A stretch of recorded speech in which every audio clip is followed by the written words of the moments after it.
बहुत पुरानी कहानी है। एक बड़ा सा पहाड़ के नीचे एक छोटे सा गांव बसा हुआ था और उसी गांव का एक लड़का था जो अपने आलसीपन और कामचोर से पीड़ित था। उस गांव के सभी लोगों ने उसे आलसी और कामचोर की नाम से ही पुकारते थे।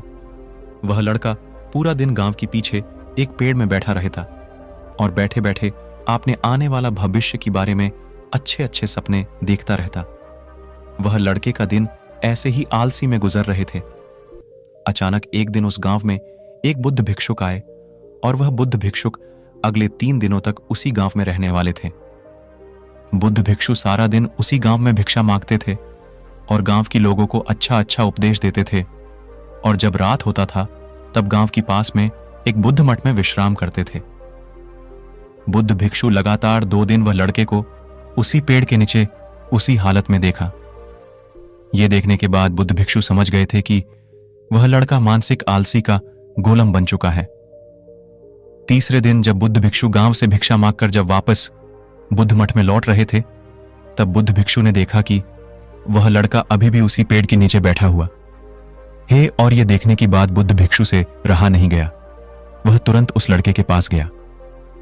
बुद्ध भिक्षु ने उस लड़के से कहा, बेटा, तुम्हारे लिए मेरे पास एक छोटा सा काम है। मैं चाहता हूं तुम उस पहाड़ी की चोटी तक जाओ और वहां से मेरे एक पंख लेकर आओ। वह लड़के ने बैठे बैठे आपने गर्दन घुमा के और उस पहाड़ की ऊंची चोटी की तरफ देखा और उसके बाद बुद्ध भिक्षु से कहा, यह काम मुझसे नहीं हो पाएगा क्योंकि वहां तक जाने के लिए मुझ में उतना ताकत नहीं है। बुद्ध भिक्षु ने कहा, मुझे जिस पंख की तलाश है वह उस पहाड़ी की शिखर पे भी नहीं मिलेगा। वह पंख उस पहाड़ी की दूसरी तरफ एक गुफा के अंदर मिलेगा और उस पंख को हासिल करने के लिए उस पहाड़ी की शिखर तक चढ़ के दूसरी तरफ नीचे उतरना पड़ेगा। बुद्ध भिक्षु ने कहा, वह पंख कोई साधारण पंख नहीं है। तुमने उस पंख को आज तक कहीं भी नहीं देखे हो। वह पंख बहुत ही अनमोल, दुर्लभ और बहुत ही सुंदर पंख है। बुद्ध भिक्षु की इस बातों को सुनकर उस लड़के की मन में उत्सुकता जागा क्योंकि वह लड़के ने आज से पहले वह पंख के बारे में आज तक नहीं सुना था। और ऐसे दिलचस्प सफर के बारे में सोचकर अंदर से एक प्रेरणा जगा और बुद्ध भिक्षु से कहा, मैं आपकी यह दुर्लभ पंख में लेकर आऊंगा। यह कहने के बाद वह लड़का बिना कुछ सोचे सफर में चल पड़ा। वह सफर बहुत ही कठिन था क्योंकि पहाड़ी के रास्ते के उतर चढ़ाव में वह लड़का जल्दी ही थकने लगा। वह लड़के की सांसें फूलने लगी और शरीर से काफी पसीना बहने लगा, लेकिन वह हार नहीं मानी। वह पहाड़ी के ऊपर चढ़ता ही गया। जैसे जैसे वह ऊपर चढ़ने लगा उसे वैसे वैसे उसे जोश आने लगी जो आज से पहले कभी भी वह ऐसा जोश महसूस नहीं किया था। बहुत कोशिश और कड़ी मेहनत के बाद जब वह लड़का आखिरकार उस पहाड़ी की शिखर तक पहुंचा तब वह बहुत ही थक चुका था, लेकिन वह लड़का बहुत ही खुश था। उसे अंदर से आत्मा संतुष्टि का एहसास हो रहा था और उसके चेहरे पे एक अलग ही मुस्कान थी। वहां से प्राकृतिक सौंदर्य देखकर वह और भी मुग्ध हो गया था, लेकिन उसे पहाड़ी की दूसरे और उतरना था और उस गुफा को ढूंढना था जहां बुद्ध भिक्षु ने पंख के बारे में बताया था।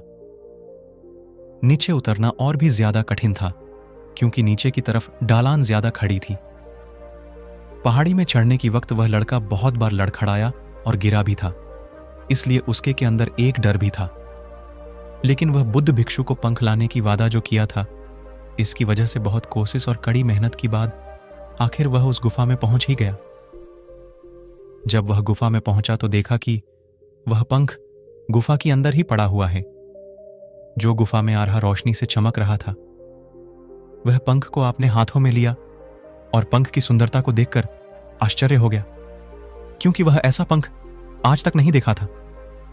वह काफी देर तक उस पंख को देखता रहा और अचानक उसे याद आया उसे ऐसे वापस भी जाना है। वह पूरी तरह से थक चुका था।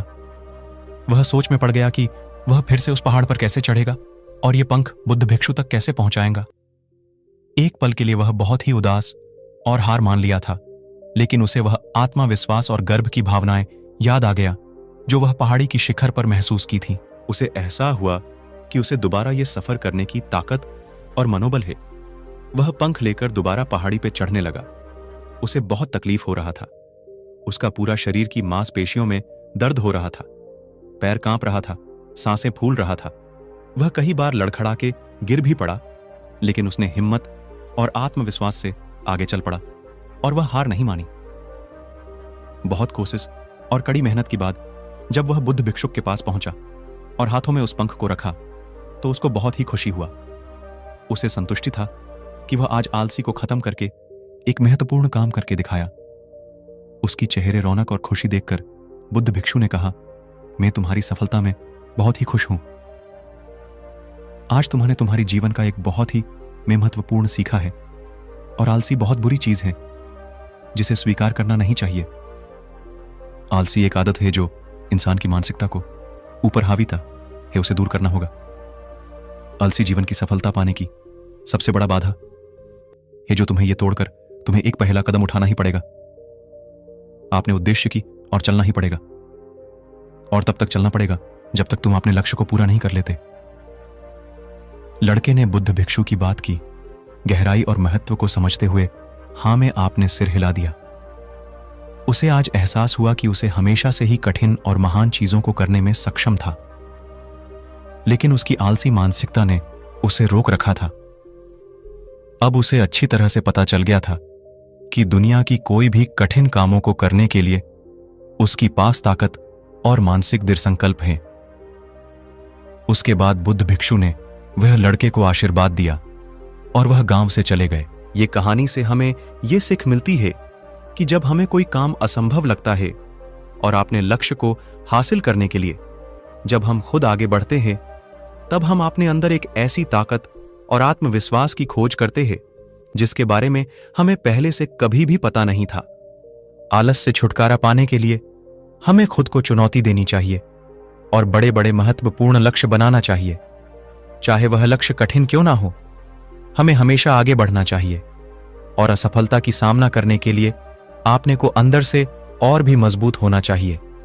आलस पर छुटकारा पाने की मतलब मानसिक विकास की विकसित करना है। इसका मतलब चुनौती और असफलताओं को विकास और कुछ अच्छा सीखने की अवसर में देखना ना कि हार मानने की कारण के रूप में। विकास की मानसिकता को आपने कर अपनी असफलता को बारे में सोचकर एक नया रूप दे सकते हैं और हमारा गलतियों का सुधर उसे सीखने में उपयोग कर सकते हैं। और अंत में हमें अपने आलस पर काबू पाने के लिए अपनी ऐशो आराम को छोड़कर जीवन की चुनौती और अवसरों को स्वीकार करना ही पड़ेगा। आज की गौतम बुद्ध की प्रेरणादायक कहानी मेहनत करने से डरो मत। ये कहानियां ने आपको कैसा लगा कमेंट करके जरूर बताना, क्योंकि आपकी एक कमेंट हमको और भी ज्यादा उत्साह देती है और भी ऐसी अच्छी अच्छी प्रेरणादायक कहानी वीडियो में। हमारा ये मेहनत करने से डरो मत कहानी की उद्देश्य था कि जीवन में आगे बढ़ने के लिए हमें आलस से बाहर निकलकर अपने लक्ष्य को पूरा करना होगा और इसलिए हमें कड़ी मेहनत और लगन से काम करना पड़ेगा। जीवन में अपने लक्ष्य पूरा करने के लिए बहुत सी बाधा आएगा, लेकिन हमें सभी बाधाओं को तोड़कर अपने उद्देश्य की तरफ ध्यान देना पड़ेगा।